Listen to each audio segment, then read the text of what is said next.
پروردگار بحروں بر، پروردگار بحروں۔ اعوذ باللہ من الشیطان الرجیم، بسم اللہ الرحمن الرحیم۔ ان اللہ وملائکتہ یصلون علی النبی یا ایہا الذین آمنوا صلوا علیہ وسلموا تسلیما۔ اللہم صل علی سیدنا و نبینا و شفیعنا و مولانا محمد وعلی آل محمد وبارک وسلم۔ محترم خواتین و حضرات، السلام علیکم۔ پیام صبح کے ساتھ ایک بار پھر حاضر میں ہوں آپ کا میزبان انیق احمد۔ خواتین و حضرات، پیام صبح میں جمعہ اور ہفتہ 2 دن سوال و جواب کے لیے ہوتے ہیں، آپ اور ہم جانتے ہیں۔ پیر، منگل، بدھ اور جمعرات، ان 4 دنوں میں ہم قرآن کریم کی مختلف آیات کے تعلق سے اپنے ملک کے جید علماء سے سیکھتے ہیں اور قرآن کریم سے قریب آنے کی کوشش کرتے ہیں، لیکن جمعہ اور ہفتہ 2 دن سوال و جواب کے لیے مخصوص ہیں۔ ان 2 دنوں میں ہم آپ کی جانب سے آئے ہوئے سوالات اپنے عہد کے ایک جید مفتی صاحب کی خدمت میں پیش کرتے ہیں اور قرآن و سنت کی روشنی میں اپنے مسائل کا حل جانتے ہیں۔ خواتین و حضرات، آج کے ہمارے معزز مہمان محترم مفتی محمد نجیب۔ مفتی محمد نجیب صاحب ہمارے ملک کا ایک جانا مانا نام، فارغ التحصیل، دارالعلوم کراچی۔ ایک دنیا کا آپ نے سفر کیا، بیرون ملک اعلیٰ تعلیم حاصل کرنے کے لیے تشریف لے گئے۔ خواتین و حضرات، آج کے جدید مسائل پر بھی آپ کی گہری نگاہ۔ مفتی محمد نجیب صاحب کو خوش آمدید کہتے ہوئے پروگرام کا آغاز اللہ تعالیٰ کے بابرکت نام سے، سورۃ القریش۔ اعوذ باللہ من الشیطان الرجیم، بسم اللہ الرحمن الرحیم۔ لإيلاف قريش إيلافهم رحلة الشتاء والصيف فليعبدوا رب هذا البيت الذي يطعمهم من جوع وآمنهم من خوف۔ صدق اللہ العظیم۔ چونکہ قریش مانوس ہوئے، یعنی جاڑے اور گرمی کے سفروں سے مانوس، لہٰذا ان کو چاہیے کہ اس گھر کے رب کی عبادت کریں جس نے انہیں بھوک سے بچا کر کھانے کو دیا اور خوف سے بچا کر امن عطا کیا۔ مفتی صاحب کی خدمت میں آج کے پروگرام کے حوالے سے پہلا سوال۔ مفتی صاحب، یہ ہے سراج صاحب کا سوال۔ ان کا سوال یہ ہے کہ مفتی صاحب، ہمارا کاروبار قسطوں پر موٹر سائیکلیں دینے کا ہے، یہ جائز ہے؟ قسطوں پر جو ہم دیتے ہیں چیزیں وغیرہ، خریدتے بھی ہیں کچھ چیزیں، کچھ بیچتے ہیں، اچھا موٹر سائیکلیں یہ کرائے پہ بھی دیتے ہیں، تو اس کے دینی اصول کیا ہیں؟ انہیں خدشہ یہ ہے کہ کہیں ان سے کوئی کام ایسا تو نہیں ہو رہا کہ جو شرعی اصولوں کے مطابق نہ ہو۔ بسم اللہ الرحمن الرحیم، نحمدہ و نصلی علی رسولہ الکریم۔ دیکھیں، یہ جو قسطوں کی خرید و فروخت ہے، جی، یہ کیونکہ ادھار کی خرید و فروخت ہے، یہ بے مؤجل ہے، ایک ڈیفرڈ سیل ہے، اس کے 2 بنیادی اصول ہیں۔ ایک تو یہ کہ قیمت کا تعین ضروری ہے، ٹھیک، اور اجل کا ہونا ضروری ہے، ڈیٹ آف میچیورٹی کا ہونا ضروری ہے۔ آپ کے پاس، آپ کو یہ بھی پتا ہو مدت کتنی ہے، انتہائی مدت کتنی ہے، قیمت آپ کو طے کرنی ہوگی۔ اچھا، اس قیمت میں شریعت نے اس کی گنجائش رکھی ہے جی کہ اس قیمت میں قیمت کا تعین کرتے وقت آپ مارکیٹ پرائس سے زیادہ رکھیں، کیونکہ آپ جب آدمی خاص طور پہ 6 مہینے کے لیے بیچتا ہے، 1 سال کے لیے ادھار پر بیچ رہا ہے، تو آدمی کی پرائزنگ کے اندر جب بھی قیمت کا تعین ہوتا ہے 2 چیزیں بڑی دخیل ہوتی ہیں، ایک کس جگہ کاروبار ہو رہا ہے اور کتنے عرصے میں پیسہ واپس آئے گا۔ ٹھیک۔ تو ٹائم اینڈ پلیس جو ہے وہ بہت امپورٹنٹ چیز ہوتی ہے۔ شریعت یہ کہتی ہے کہ اگر یہ ادھار کی خرید و فروخت ہے تو آپ قیمت بھی متعین کریں، اجل بھی متعین کریں۔ ایک تو آپ نے یہ کر لیا، اور چونکہ یہ کہہ رہے ہیں کہ یہ کاروبار کر رہے ہیں تو پھر اصل بات یہ بھی ضروری ہے کہ ان کے پاس بھی ان چیزوں کا قبضہ ہونا چاہیے جس کو آگے یہ بیچ رہے ہیں معاہدہ کرتے وقت۔ اگر میں کاروبار کر رہا ہوں موٹر سائیکلوں کا، میں قسطوں میں بیچتا ہوں، آپ مجھ سے لینے کے لیے آئے ہیں، تو وہ موٹر سائیکل میرے قبضے میں ہو جب میں آپ کو بیچ رہا ہوں۔ ایسا نہ ہو کہ میرے قبضے میں ہے ہی نہیں، میں نے یہ مقرر کیا ہوا ہے کہ بھائی جب آپ مجھ سے سودا کر لیں گے، پیسہ دے دیں گے، میں آپ کو بیچ دوں گا، تو پھر میں مارکیٹ سے موٹر سائیکل اٹھاؤں گا اور آپ کو پیسے آپ کو دے دوں گا۔ ٹھیک۔ تو یہ جائز نہیں ہے۔ پھر اسی کے ساتھ ایک اور امپورٹنٹ چیز یہ ہے کہ قسطوں کی خرید و فروخت میں جو اگر انتہائی مدت پہ آپ پیسے نہ دے سکیں تو میں اس پہ کوئی قیمت بڑھاؤں نہیں، کوئی پینلٹی کلوز نہ ہو، پینلائز کلوز نہ ہو۔ اچھا۔ یعنی آپ نے کہا کہ بھائی اگر آپ نے یہ قسط ہے، مہینے کی قسط ادا نہیں کی تو پر ڈے آپ کو اتنا دینا پڑے گا، جی یا آپ کو اتنی پینلٹی دینی پڑے گی۔ تو یہ پینلٹی دینا قسطوں پہ خرید و فروخت پہ، یہ جو اضافی رقم دینا ہے، یہ رقم دینا جائز نہیں ہے۔ اچھا۔ یہ ان کے لیے اگر یہ شرط انہوں نے رکھی ہوئی ہے تو اس شرط کو ختم کرنا ضروری ہوگا ان کو۔ اس شرط کو وہ ختم کریں تب وہ معاہدہ درست کہلائے گا۔ ٹھیک۔ اگر وہ کرائے پر دے رہے ہیں، ادھار میں تو قیمت کا تعین ضروری ہے، قیمت متعین ہو جاتی ہے۔ ادھار میں ایک امپورٹنٹ چیز یہ ہے کہ آپ اس موٹر سائیکل کے پھر رسک اینڈ ریوارڈ کو کیری کر رہے ہوتے ہیں اگر کرائے پہ دے رہے ہیں۔ اچھا۔ کیا مطلب ہے کہ اگر میں نے موٹر سائیکل آپ کو کرائے پہ دی ہے تو جو اس کی میجر مینٹیننس ہے، خدا نہ خواستہ کوئی ایڈورس سینیریو آ گیا، کوئی ایکسیڈنٹ ہو گیا، تو وہ نقصان میں برداشت کروں گا، کیونکہ اجارہ میں شریعت کا ایک بڑا بنیادی اصول ہے الاجرہ والضمان لا تجتمعان، کہ اجرت اور ضمان ایک جگہ پہ جمع نہیں ہوتے۔ یعنی یہ نہیں ہو سکتا کہ میں آپ کو موٹر سائیکل کرائے پہ دوں اور کہوں کہ بھائی چاہے موٹر سائیکل خراب ہو جائے، ایکسیڈنٹ ہو جائے، آپ مجھے کرایہ دیتے رہیے گا۔ اگر موٹر سائیکل ناکارہ ہو گئی تو کرایہ رک جائے گا۔ اچھا۔ تو اس کا مقصد یہ ہوا کہ اس کی جو میجر مینٹیننس ہے وہ میری ذمہ داری ہوگی، ٹھیک۔ کیونکہ شریعت کا ایک بڑا بنیادی اصول ہے تجارتوں میں، اور یہ تجارت میں خرید و فروخت میں بھی ہے، اجارے میں بھی ہے۔ اس کی صورتیں مختلف ہوتی ہیں۔ فنڈامنٹل رول ایک ہے جو حدیث سے ثابت ہے، الغرم بالغرم، کہ اگر آپ کسی چیز کی ذمہ داری اٹھانے کے لیے تیار نہیں ہیں تو شریعت آپ کو اس چیز سے نفع اٹھانے کی اجازت نہیں دے گی۔ اچھا۔ If you are not ready to take a liability of something, Sharia will not allow you to benefit from such thing. آپ کو اس سے نفع، میں آپ کو مکان کرائے پہ دوں گا، چاہے چھت گرے چاہے دیوار ٹوٹے، کرایہ دیتے رہیے گا۔ شریعت کہے کہ ہولڈ آن نجیب صاحب، چھت گر جائے گی نا، کرایہ رک جائے گا۔ تو اب اجارہ اگر وہ کر رہے ہیں، یعنی جس کو وہ کہہ رہے ہیں کہ کرائے پہ دیتے ہیں موٹر سائیکلیں، تو اس کے اندر ایک تو شرط یہ ہوگی کہ میجر مینٹیننس۔ ہاں، اجارے میں ایک رعایت ہے جو کہ یہ ایسٹ آپ کا ہی ہے، تو آپ کرائے کو مختلف سلیبس کے ساتھ جوڑ سکتے ہیں۔ آپ یہ کہہ سکتے ہیں کہ ویکینڈ کا یہ کرایہ ہوگا، چھٹی والے دن کا یہ کرایہ ہوگا، صبح کو موٹر سائیکل لیں گے تو یہ کرایہ ہوگا، شام کو ہوگا تو یہ کرایہ ہوگا۔ اچھا، اس کی اجازت ہے؟ کرائے میں آپ سلیبس، ڈیفرنٹ سلیبس رکھ سکتے ہیں۔ جیسے آپ رینٹا کار ہوتی ہے نا، رینٹا کار میں آپ گاڑی لینے جاتے ہیں، کہتے ہیں ویکینڈ کا یہ ریٹ ہے، صبح کا یہ ریٹ ہے، شہر سے باہر جائیں گے تو اس کا یہ ریٹ ہے۔ یہ اجازت ہے؟ اس کی اجازت ہے۔ کرائے میں آپ آگے پیچھے کر سکتے ہیں۔ نہیں، اس میں صرف انسانیت کا استحصال ہے نا، کہ اگر آپ منڈے کو لیں گے تو یہ کرایہ فرض کیجئے کہ 4000 ہے، لیکن اگر آپ ویکینڈ پہ لیں گے تو یہ 6000 ہو جائے گا۔ تو یہ تو انسان کی مجبوری سے فائدہ اٹھانا ہے۔ دیکھیں، مجبوری سے فائدہ اٹھانا نہیں ہوتا ہے۔ آپ کسی کی مجبوری تو نہیں ہے کہ ہر آدمی کو تو گاڑی نہیں چاہیے۔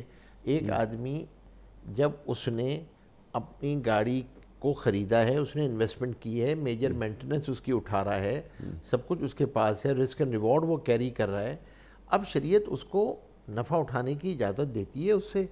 آپ کہیں کہ بھائی فلاں دن میں بیچنا استحصال ہے اور فلاں دن میں یہ کرایہ کم رکھنا یہ انصاف ہے اور یہاں کرایہ بڑھا دینا استحصال ہے، تو یہ تو بہت ہی سبجیکٹو ٹرمنالوجی ہے. یہ تو نہیں، لیکن اس میں اصول تو یہ ہے نا کہ انسان کو تکلیف نہ پہنچے. انسان اگر آپ کو لاہور جانا ہے کوئی 20 دن کے بعد، یہ ٹکٹ آپ کو ملے گا 30 ہزار کا سمجھ لیجئے، اور اگر آپ کو کل جانا ہے تو یہی ٹکٹ آپ کو ملے گا 50,000 کا. صحیح ہے. تو پہلے یہ نہیں ہوتا تھا، لیکن اب یہ ہونے لگا ہے. یہ کوئی میرے خیال ہے کہ 10-15 برس پہلے یہ نہیں ہوتا تھا. تو ایک کسی کی مجبوری کا فائدہ اٹھانے کی اجازت کیا دین دیتا ہے؟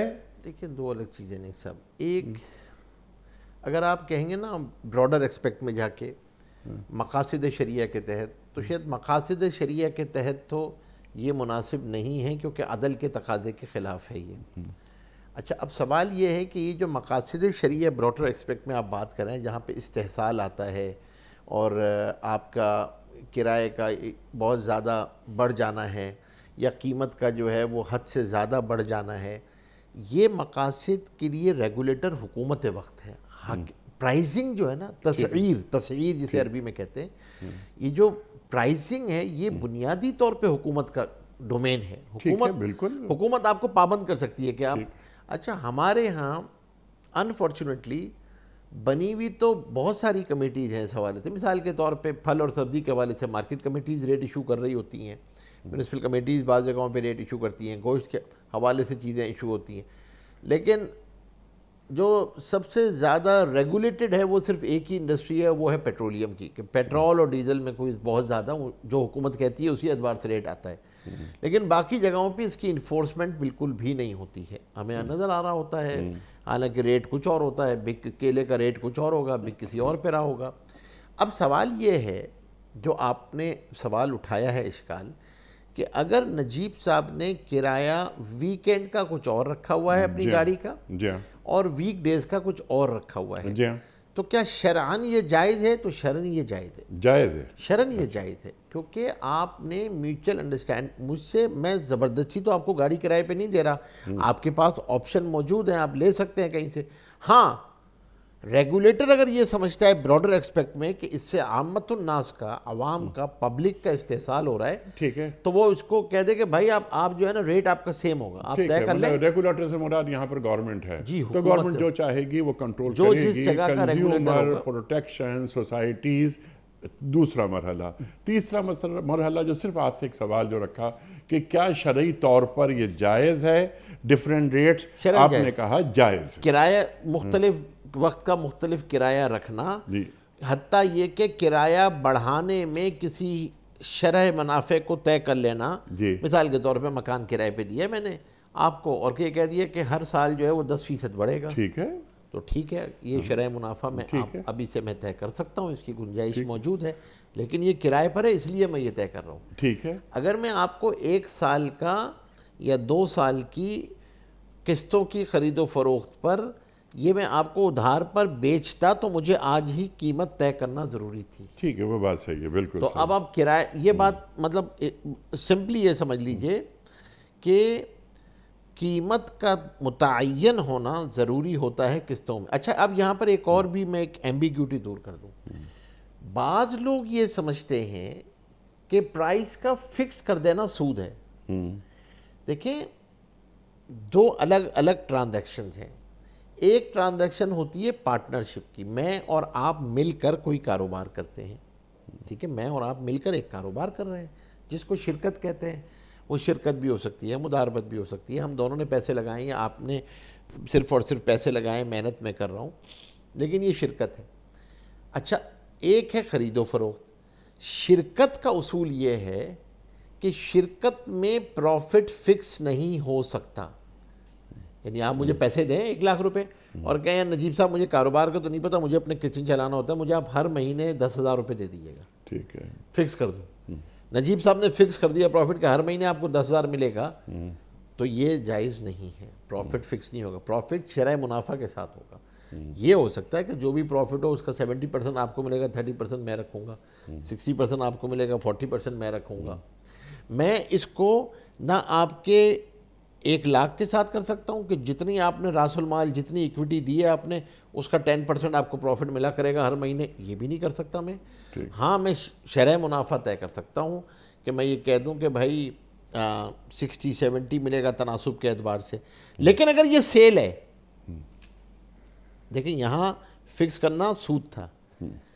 اگر یہ سیل ہے اور میں نے کہہ دیا کہ ہم باہمی رضامندی سے طے کر لیں گے، جب آپ آئیں گے 12 مہینے بعد اس وقت ہم قیمت دیکھ لیں گے کیا ہوگا، تو شریعت کہے گی نہیں نجیب صاحب آپ آج ہی قیمت فکس کریں.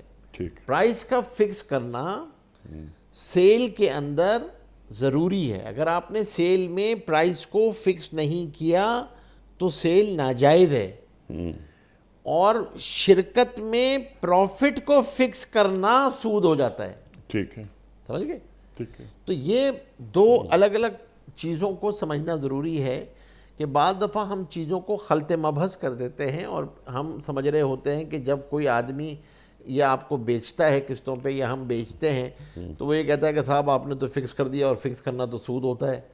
تو آپ کو سیل کی ہے آپ کو، ٹھیک. اور سیل کرنے کے بعد رسک اینڈ ریوارڈ ٹرانسفر ہوتے ہیں، پارٹنرشپ نہیں ہے. میں نے انیک صاحب آپ کو ادھار پہ بیچ دیا، اب آپ سے موٹر سائیکل چوری ہو جاتی ہے، موٹر سائیکل ضائع ہو جاتی ہے، آپ کو اپنے کاروبار میں نقصان ہوتا ہے اور آپ میرے پاس آتے ہیں کہ نجیب صاحب یہ تو دیکھیں نا اسلام میں تو نفع نقصان میں شراکت ہوتی ہے، تو آپ جو ہے نا اب اس کو تو آپ کیا کہتے ہیں مجھے نقصان ہو گیا تو آپ بھی نقصان برداشت کریں. تو میں کہوں گا میں نے آپ کے ساتھ شراکت تو نہیں کی تھی، ٹھیک. میں نے تو آپ کو چیز بیچی تھی نا. ٹھیک ہے.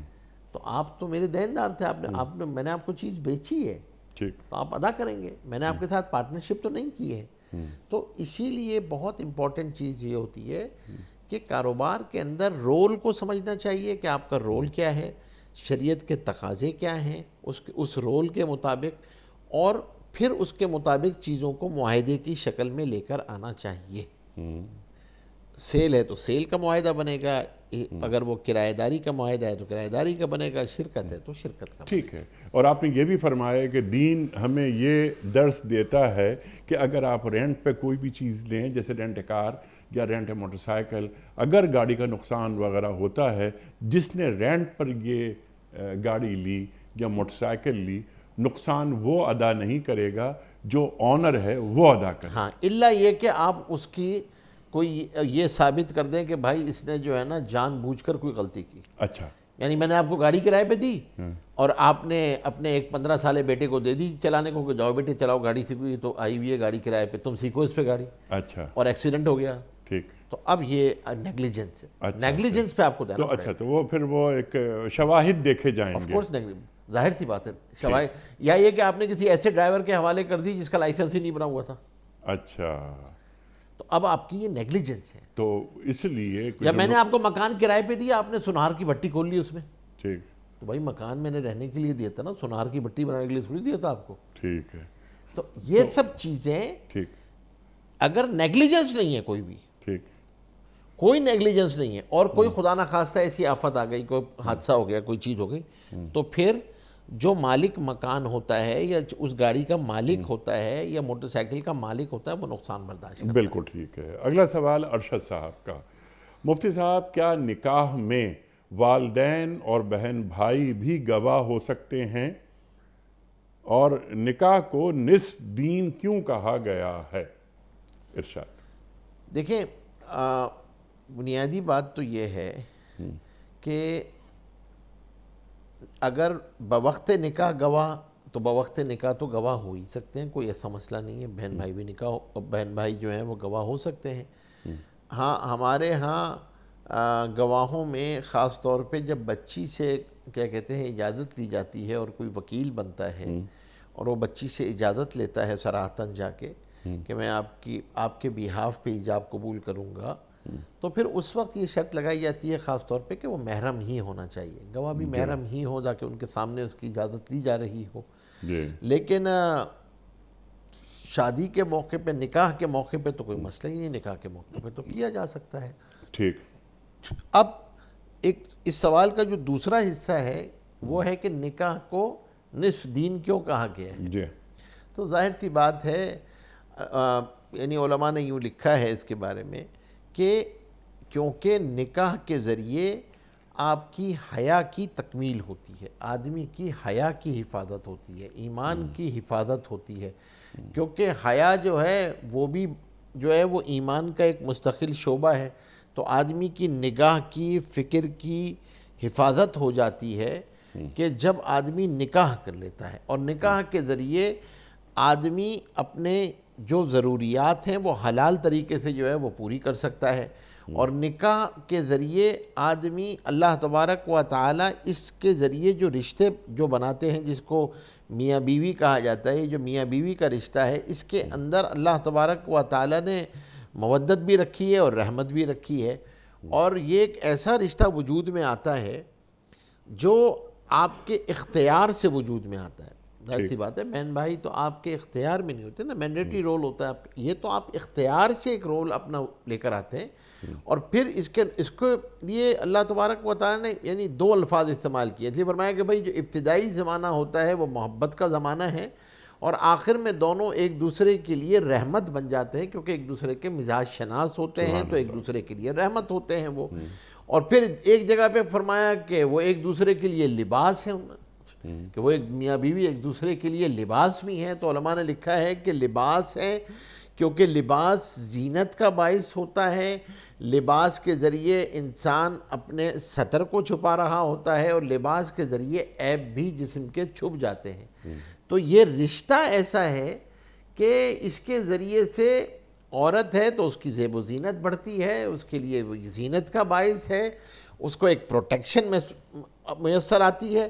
دوسری بات یہ ہوتی ہے کہ ایک دوسرے کے لیے عیب چھپانے والے ہوتے ہیں یہ، اور پھر اسی طریقے سے آدمی کے ستر کی بھی حفاظت ہوتی ہے، اور یہی وہ وجہ ہے جس کی وجہ سے کہا جاتا ہے، علماء نے لکھا ہے آداب میں، کہ کیونکہ یہ ایک دوسرے کے عیبوں کو چھپا رہے ہوتے ہیں، یہ لباس ہیں، آپ ایک ساتھ اس طریقے سے جیسے جسم کے ساتھ لباس لگا ہوا ہوتا ہے، یہ بالکل اس طریقے سے کلوز ریلیشن شپ ہوتی ہے۔ تو آپ کی جو بیڈ روم لائف ہوتی ہے اس کو آپ بیڈ روم کے اندر ہی رکھیں، اس بات کو باہر شیئر نہیں کرنا ہے، اس بات کو باہر نہیں اچھالنا ہے، جو بھی چیز ہے اس کو وہیں پہ آپ سیٹل کریں۔ ایک دوسرے کے عیب پتہ ہوتے ہیں، زندگی گزرتی ہے، لیکن ایک دوسرے کے عیبوں کو چھپا رہے ہوتے ہیں، ایک دوسرے کے عیبوں کو چھپانے کا ذریعہ بنتا ہے۔ تو نکاح کے، اور پھر ظاہر سی بات ہے اس کے نتیجے میں ایک وہ نسل وجود میں آتی ہے جو آپ کے لیے صدقہ جاریہ بنتی ہے، اور وہ نیت بھی کرنی چاہیے،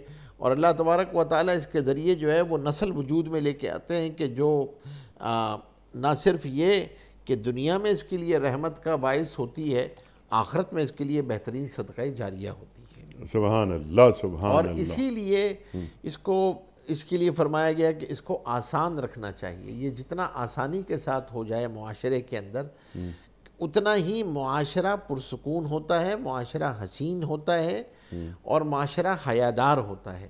اور جتنا نکاح مشکل ہوتا چلا جاتا ہے بوجہ رسومات یا بوجہ کسی وجہ سے بھی، جی ہاں، تو زنا آسان ہو جاتا ہے، اور جب نکاح آسان ہوتا ہے تو زنا مشکل ہو جاتا ہے۔ آدمی اللہ کے احکامات کی حدود کے اندر رہنا آسان ہوتا ہے جب نکاح آسان ہوتا ہے۔ تو نکاح کو رسومات کی بندشوں سے آزاد کرنا چاہیے، اور کوشش یہ کرنی چاہیے، یہ ریاست کی سطح پہ ریاست کی بھی ذمہ داری ہے، کیونکہ عفت کی حفاظت اور عزت کی حفاظت یہ مقاصد شریعت میں سے ہے، یہ مقاصد میں سے ہے، اور ریاست کی ذمہ داری ہے کہ وہ لوگوں کی عزتوں اور عفتوں کی حفاظت کرے۔ سبحان اللہ، اس کے لیے ایک سب سے بہترین راستہ نکاح کا راستہ ہے۔ سبحان اللہ، سبحان اللہ۔ دلاور صاحب ہیں خانپور سے، سوال ان کا یہ ہے کہ مفتی صاحب، سرکار دو عالم صلی اللہ علیہ وآلہ وسلم کا ارشاد ہے کہ سفر عذاب کا ٹکڑا ہے، یہ ذرا واضح کر دیں، وہ فرماتے ہیں اس حدیث کو۔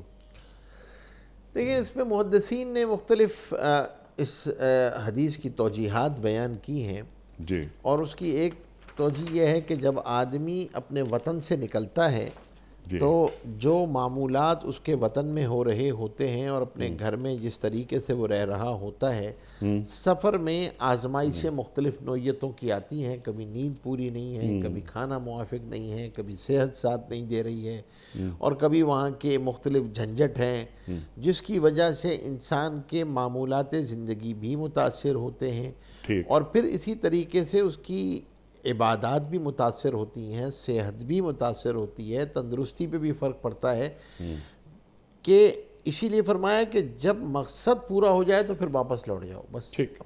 بلا وجہ سفر نہ کرو، اور جب سفر کرو تو مقصد کے تحت کرو. جیسے ہی مقصد پورا ہو تو واپس آ جاؤ. ورنہ سفر جو ہے وہ بہرحال ایک عذاب کا ٹکڑا، کیونکہ سفر کے اندر آزمائشیں آتی ہیں، انجانی چیزیں آتی ہیں، نئی جگہ ہوتی ہے. کبھی آدمی کو موافقت کے ساتھ وہ جگہ مل جاتی ہے، اس جگہ پہ آسان ہوتا ہے، کھانا پینا موافق ہوتا ہے، اور بعض دفعہ کھانا پینا آپ کے موافق نہیں ہوتا، آپ کے مزاج کے موافق نہیں ہوتا، تو آپ کو چیزیں ڈسٹرب ہوتی ہیں. اس لیے فرمایا کہ بھئی آدمی جو ہے وہ اس سے واپس لوٹ جائے. جب پورا ہو جائے مقصد تو پھر بلا وجہ جو ہے گھر سے دور نہیں رہنا چاہیے. کیونکہ آدمی کی جو گھریلو ذمہ داریاں ہوتی ہیں، وہ کسی کا باپ ہے، کسی کا بھائی ہے، کسی کا بیٹا ہے، اس کے نتیجے میں جو ذمہ داریاں وجود میں آتی ہیں، اور ہر ذمہ داری کے کچھ تقاضے ہوتے ہیں، ان تقاضوں کو پورا کرنا ضروری ہوتا ہے. اور اپنے پیاروں سے دور رہتا ہے. بالکل اپنے پیاروں سے قریب رہے گا، اور قریب رہے گا تو وہ اس کے لیے انس کا باعث ہوگا. ان کو بھی اس کی ضرورت ہے، اس کو ان کی ضرورت ہے. تو یہ جبھی صورت ممکن ہوتی ہے کہ آدمی جلد از جلد اپنے مقصد کو پورا کر کے واپس گھر کو. سبحان اللہ. انتظار الحسن صاحب کا سوال یہ ہے کہ مفتی صاحب کیا صدقہ اپنی اولاد کو دیا جا سکتا ہے، اور کیا صدقے میں صرف مال ہی دے سکتے ہیں، یا اور چیزیں بھی صدقے میں شامل ہوتی ہیں؟ صدقہ دینے کے آداب کیا ہیں؟ دیکھیں، صدقہ اپنے گھر والوں پہ، عیال پہ خرچ کرنا بھی صدقہ ہے. اچھا، اگرچہ صدقے کا لفظ قرآن کریم میں جو استعمال ہوا ہے وہ عمومی استعمال ہوا ہے. صدقات واجبہ کے لیے بھی استعمال ہوا ہے، صدقات نافلہ کے لیے بھی استعمال ہوا ہے، حتیٰ یہ کہ زکوٰۃ کے لیے بھی صدقات کا لفظ استعمال ہوا ہے. تو یہاں جو گفتگو ہے بظاہر وہ صدقات نافلہ سے متعلق ہے. اور اگر وہ یہ پوچھ رہے ہیں کہ کیا نفلی صدقہ اپنی اولاد کو دیا جا سکتا ہے، تو جی دیا جا سکتا ہے. گھر والوں پہ خرچ کرنا بھی صدقہ ہے. اچھا. راستے سے تکلیف دہ چیز کو ہٹا دینا بھی صدقہ ہے. درخت لگا دینا بھی صدقہ ہے. پانی پلانا بھی صدقہ ہے. کنواں کھدوانا بھی صدقہ ہے. مریض کو دوا دینا بھی صدقہ ہے. یہ سب صدقات کی مد ہیں ساری کی ساری. اور صدقے کی مد تو بہت وسیع مد ہے یقیناً. لیکن سوال کیونکہ یہاں پر ایک فوکس کیا ہے، جیسے مثال کے طور پر میں 1000 روپے صدقہ نکال رہا ہوں، نکال دیا، کیا یہ میں صدقہ 1000 اپنے بچوں پہ خرچ کر سکتا ہوں؟ میں اس کو ری آرٹیکولیٹ کرتا ہوں آپ کے سوال کو دوبارہ، کہ سوال یوں کرتا ہوں کہ ایک ضرورت ہے جو میرے بچوں کی ضرورت ہے، ٹھیک، اور ایک میں صدقہ نکال رہا ہوتا ہوں. میرے پاس 1000 روپے ہیں.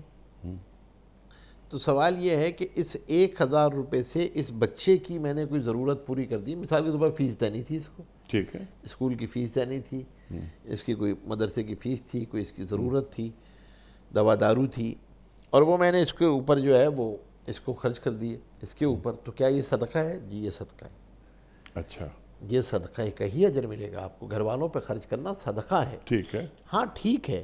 آپ نے جو بات آپ نے کہی تھی کہ اس کے آداب کیا ہیں، تو اس کے اپنے آداب ہیں ضرور. ان آداب کی رعایت رکھنا ضروری ہے کہ ہم صدقے میں اس بات کی رعایت رکھیں کہ صدقہ دیتے وقت ظاہر سی بات ہے کہ صدقہ جب آپ دے رہے ہوں گے گھر والوں پہ تو آدمی خرچ کر ہی رہا ہوتا ہے، لیکن اس کا مطلب یہ نہیں ہے کہ اب آپ کا سارا فوکس ہی بس گھر والوں پہ رہے، اور کیا مجھے صدقہ باہر دینے کی کیا ضرورت ہے، کسی کو دینے کی، گھر والے ہیں نا، انہی پہ خرچ کر رہا ہوں، صدقہ ہے. ان کی ضروریات پہ خرچ کرنا تو صدقہ ہے. کیا یہ ضروریات ذمہ داری نہیں ہے میری؟ یہ تو ذمہ داری ہے. ٹھیک، یہ اللہ کا کرم. یعنی بچے کی اسکول کی فیس دینا باپ کی ذمہ داری، یہ اللہ، انہیں کھانا، یعنی لباس، گھر، یہ فراہم کرنا تو باپ کی ذمہ داری ہے نا. یہی تو اس دین کی خوبصورتی ہے کہ آپ کی ذمہ داریوں کے تقاضوں کو بھی عبادت کا حصہ بنایا ہے. ٹھیک ہے. یعنی یہ کہہ سکتا تھا نا کوئی آدمی یہ کہتا کہ یہ تو لائبلٹی ہے، تو شریعت کہتے ہیں لائبلٹی نہیں، انویسٹمنٹ ہے. آپ کے اس زاویہ نگاہ کو تبدیل کیا ہے. اچھا. کہ بھائی دیکھیں رسپانسبلٹی جو ہے نا، آپ کی رسپانسبلٹی ہے، بالکل ہے. ذمہ داری ہے، بالکل ہے. اچھا میں اپنی ذمہ داری کو ادا کر رہا ہوں تو اجر کیا مل رہا ہے؟ فرمایا اجر صدقے کا مل رہا ہے. یعنی سوال یہ ہے کہ اس ذمہ داری کو ادا کرتے ہوئے کوئی اجر ملا؟ ملا. کیا ملا؟ میں نے گھر صدقے کا اجر ملا. تم نے ان پہ خرچ کیا، کیونکہ مال کے ذریعے خرچ کی نا، ذمہ داری کو ادا کیا. ایک مالی تقاضا تھا جو اس ذمہ داری کے نتیجے میں وجود میں آیا تھا. ٹھیک ہے. آپ نے اس مالی تقاضے کو ادا کر دیا. ٹھیک ہے. اچھا اس کو اگر اس کو جیسے آپ نے کہا نا ری آرٹیکولیٹ، جی تو میں اس کو ری فریز کر رہا ہوں. صحیح ہے. کہ ایک ذمہ داریاں ہیں میری، آپ کی باپ کی حیثیت سے ہم وہ ادا کر رہے ہیں، ذمہ داریاں ہیں. لیکن اللہ تعالیٰ نے ہماری ذمہ داریوں کو صدقے کے اجر میں تبدیل کر دیا. ایک معاملہ تو یہ ہوا کہ اللہ تعالیٰ نے دین میں اتنی کشش پیدا کی ہے کہ میں اپنی بیوی بچوں کو جن کا نان نفقہ وغیرہ وغیرہ یہ ذمہ داری ہے میری، میں ادا کروں گا. لیکن اللہ نے یہ فرمایا کہ جو تم خرچ کرتے ہو، یعنی اللہ کے رسول نے فرمایا صلی اللہ علیہ وآلہ وسلم، وہ صدقہ ہے. لیکن سوال یہ ہے کہ اب ایک صدقہ میں نے نکالا، آپ نے نکالا، ایک صدقہ اپنے مال میں سے ایک صدقہ نکالا، جو آپ نے صدقات واجبہ اور صدقات نافلہ اس کی بھی آپ نے اس کا امتیاز آپ نے بیان کر دیا. یہ نفلی صدقات کی بات ہو رہی ہے. 1000 روپے صدقہ میں نکالتا ہوں، وہ صدقہ کیا میرے بیوی اور بچوں کے لیے جائز ہے؟ دیکھیے انیس صاحب، اگر تو اس وقت کوئی ایسی ضرورت تھی کہ میں نے 1000 روپے صدقہ نکالنے کی نیت کی، ٹھیک ہے، اور نیت عمومی تھی، ایک نفلی صدقہ تھا، ٹھیک ہے، تو اس تعمیم کی وجہ سے، اس عموم کی وجہ سے جو آپ نے جنرل انٹینشن کی ہوئی ہے اس کے اندر سب چیزیں شامل ہو سکتی ہیں. اگر میں اس وقت ضروریات اگر ترجیحات میں رکھنا چاہوں اور ان پہ خرچ کرنا چاہوں تو اس پہ خرچ کرنا بھی آپ کو اجر ملے گا. ٹھیک ہے. اچھا اب آپ نے جو ایک ریفریز کیا تھا نا، اس کے اندر ایک بات بڑی اچھی سامنے آئی، وہ یہ کہ دیکھیں جب ہم نے اس اصول یہ بنایا کہ آپ کی ذمہ داریوں کے نتیجے میں جو مالی تقاضے وجود میں آتے ہیں، جب آپ ان کو ادا کرتے ہیں تو آپ کو صدقے کا اجر ملتا ہے. اجر مل رہا ہے. ٹھیک ہے. ٹھیک ہے. یہ ہم نے اصول طے کر جی دیا یہ نا، دین بتا رہے ہیں، دین بتا رہا ہے نا، یہ اصول طے ہے نا یہ. تو اس کا مطلب یہ ہے کہ ایک ذمہ داری ہماری امتی ہونے کی بھی ہے، ایک ذمہ داری ہماری پڑوسی ہونے کی بھی ہے، ایک ذمہ داری ہماری راہ چلتے ہوئے بھی ہے، ایک ذمہ داری ہماری شہری ہونے کی بھی ہے. ٹھیک. اب ان کے نتیجے میں بھی کچھ مالی تقاضے وجود میں آتے ہیں. ٹھیک. کہ بھائی مجھے ہو سکتا ہے پڑوسی کو اس وقت ضرورت پڑ گئی ہے تو پڑوس پہ خرچ کرنا صدقہ ہے. ٹھیک. مجھے اگر ضرورت پڑ گئی ہے تو میں صدقے کی نیت سے اگر روڈ ٹوٹی ہوئی ہے اور میں اپنے گھر کے سامنے کی روڈ صحیح کراتا ہوں تو وہ بھی صدقہ ہے. ٹھیک ہے. اور اگر میں جو کوئی چیز صفائی کراتا ہوں تو وہ بھی صدقہ ہے. راستے میں میرے روڈ کے اندر راستے میں پتھر پڑے ہوئے، کسی کو مزدور کو بلا کے مجھے صفائی کروانی ہوگی، یہ بھی صدقہ ہے. ٹھیک. یہ بھی صدقے کے زمرے میں آئے گا. ٹھیک ہے. اور کیا یہ صدقہ یہ غیر مسلم کو دیا جا سکتا ہے؟ صدقہ غیر مسلم کو بھی دیا جا سکتا ہے. ٹھیک ہے. حضور پاک صلی اللہ علیہ وسلم قرآن کریم نے تعبیر یہ کی کہ آپ کے ذمہ تو ان کی ہدایت ہے نہیں کہ آپ اس میں کریں کہ وہ ہدایت یافتہ ہوں گے تو پھر ہوگی. آپ کے ذمہ تو یہ ہے کہ آپ تو اپنا کام کریں گے. آپ کا کام کیا ہے؟ آپ نے بحیثیت انسانیت ان کی مدد کرنی ہے، کیونکہ صدقہ تو چیریٹی بہت ہی کامن چیز ہے. اور اس کے آداب کیا ہے؟ اس کے آداب میں یہ بتا دیا کہ بھائی آپ جب خرچ کرنے جاؤ تو یقیناً لن تنالوا البر حتی تنفقوا مما تحبون، کوشش کرو کہ جو آپ کو محبوب چیز ہے اس میں سے صدقہ کرو. مال محبوب ہے، مال سے صدقہ کرو. آپ کو کوئی کپڑا محبوب ہے، اس کپڑوں میں سے صدقہ کرو. تو پھر دوسری بات یہ فرمائی، اچھا انفاق اور صدقات ہم معنی الفاظ ہیں؟ انفاق اور صدقہ یعنی آپ یوں سمجھیے کہ شاید انفاق جو ہے نا وہ زیادہ بڑا لفظ ہے نا، لن تنالوا البر حتی تنفقوا مما تحبون، تو وہاں تو انفاق کی بات ہاں تو ہو رہی ہے، انفاق جب اس کا اور صدقہ اس کا حصہ ہی ہے نا، نیچے آئے گا نا، اوپر نہیں اس ہے کے نا. نیچے آئے تو گا. اس کا مقصد یہ ہے کہ صدقے کے اندر بھی رول تو وہی چلے گا جو انفاق والا تھا، اصول تو وہی چل رہا ہوگا نا. اسی لیے علماء نے ایک عجیب بات لکھی کہ جب آپ صدقہ دو، جب چیز کا صدقہ دو چیزوں کا، تو ایسی چیز صدقے میں دینی چاہیے کہ یہاں پہ تھوڑی سی کسر آئے، ٹھیک ہے.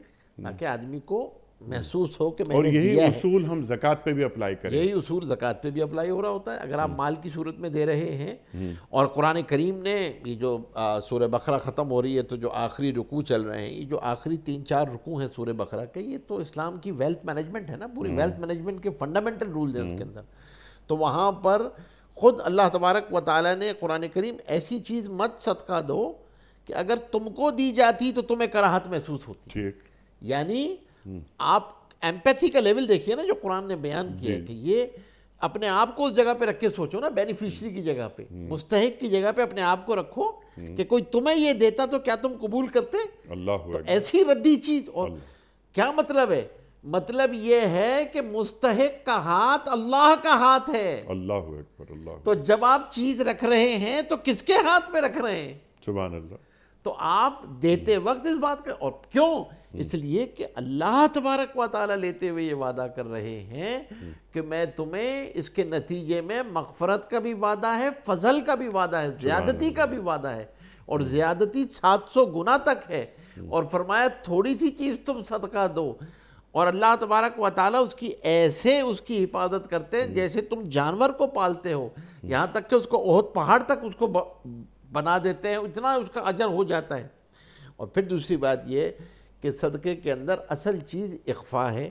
اصل تو یہی ہے کہ ایسے دیا جائے کہ خاموشی سے دیا جائے. سبحان اللہ. دائیں ہاتھ سے دو تو بائیں ہاتھ کو پتہ نہ چلے، الا یہ کہ کہیں پہ ترغیب مطلوب ہو. سبحان اللہ. تو آپ کو ترغیب مطلوب ہے تو بتا دو بھائی کہ دیا ہے، یقیناً. لیکن خاموشی سے دو. اچھا پھر دے کر جتلاؤ نہیں، احسان مت جتلاؤ.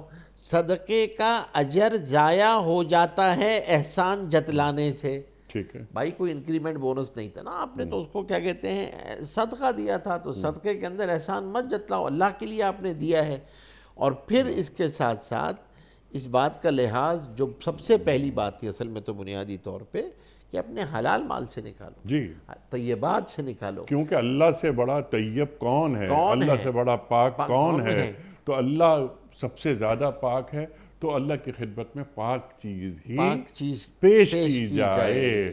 اور جو اخفا صدقہ نکالو تو دائیں ہاتھ سے دو تو بائیں ہاتھ کو خبر نہ ہو.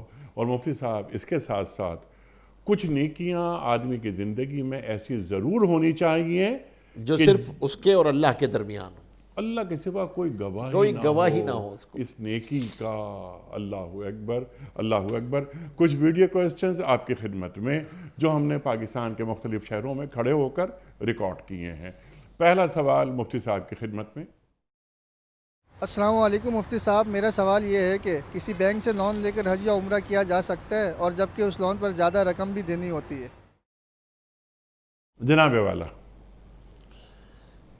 دیکھیں اگر آپ کے اوپر وہ فرض نہیں ہے بلکہ فرض ہو بھی، تو اگر تو آپ نے سودی قرض لے کر اور پھر حج اور عمرہ ادا کرنا یہ جائز نہیں ہے.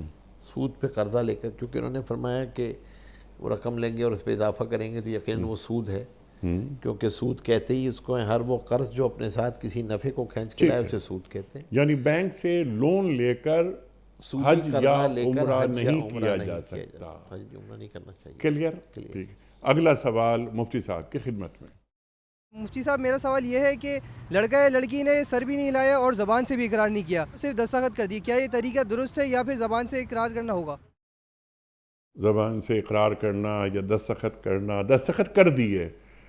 اب یہ ایک سوال کہ سر نہیں ہلایا، تو کیا سر ہلانا دینی ضرورت ہے؟ نہیں، سر ہلانا ضروری نہیں، کہ زبان سے اقرار کرنا ضروری ہے. ٹھیک ہے. یا دستخط کر دینے کا مطلب یہ نہیں کہ میں نے اقرار کر لیا. صحیح ہے کہ اگر اس کے ظاہر سی بات ہے جب یہ معاملہ قضان جائے گا، عدالت میں جائے گا، عدالت تو ظاہر سی بات ہے آپ کے دستخط کو دیکھے گی نا، عدالت کو نہیں پتا کہ اس وقت آپ نے زبان سے کیا کہا تھا. ٹھیک ہے. وہ تو آپ کی تحریر اس پر ہو جائے گی.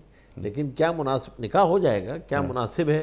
مناسب تو یہی ہے کہ آپ، اسی لیے زور سے کہا جاتا ہے کہ آپ زور سے کہیں، ورنہ گواہ کو کیا پتہ چلے گا؟ ٹھیک، گواہوں کو کیا پتہ چلے گا کہ آپ نے ایجاب قبول کیا ہے نہیں کیا؟ گواہوں کی رکھا ہی اس لیے جاتا ہے گواہوں کو کہ بھائی آپ تاکہ اس کی ایجاب قبول کو سن سکیں آپ اس کو. اچھا، ہاں، تو اصل بات یہ ہے کہ اس کو صرف سر ہلانے کی بات نہیں ہے، زبان سے کہنے کی بات ہے کہ گواہ اس کو سن سکیں. ٹھیک ہے کہ وہ تو اب اس لڑکا ہو. وقت جو ہے، اس وقت ان کی صورتحال میں کتابت پہ تو گواہ موجود ہے، لیکن سنا کسی نے بھی نہیں ہے. ٹھیک ہے، کتابت پہ گواہ موجود جی ہاں ہوں گے، بالکل، کہ دستخط کرتے ہوئے دستخط کرتے ہوئے گواہوں نے دیکھا ہے کہ اور دلہن مجلس نے بھی نکاح اور کی تھی. دولہے نے ہاں، دستخط کیے دستخط ہیں. کیے ہیں. ٹھیک ہے، اگلا سوال مفتی صاحب کے لیے. السلام علیکم مفتی صاحب، میرا سوال یہ ہے کہ کیا کسی غیر مسلم کے گھر دعوت پر کھانا کھایا جا سکتا ہے، لیکن ہماری نیت میں یہ ہو کہ ہم اسے دین کی طرف راغب کرنا چاہتے ہیں؟ پلیز میرے سوال کی رہنمائی کیجیے گا، شکریہ.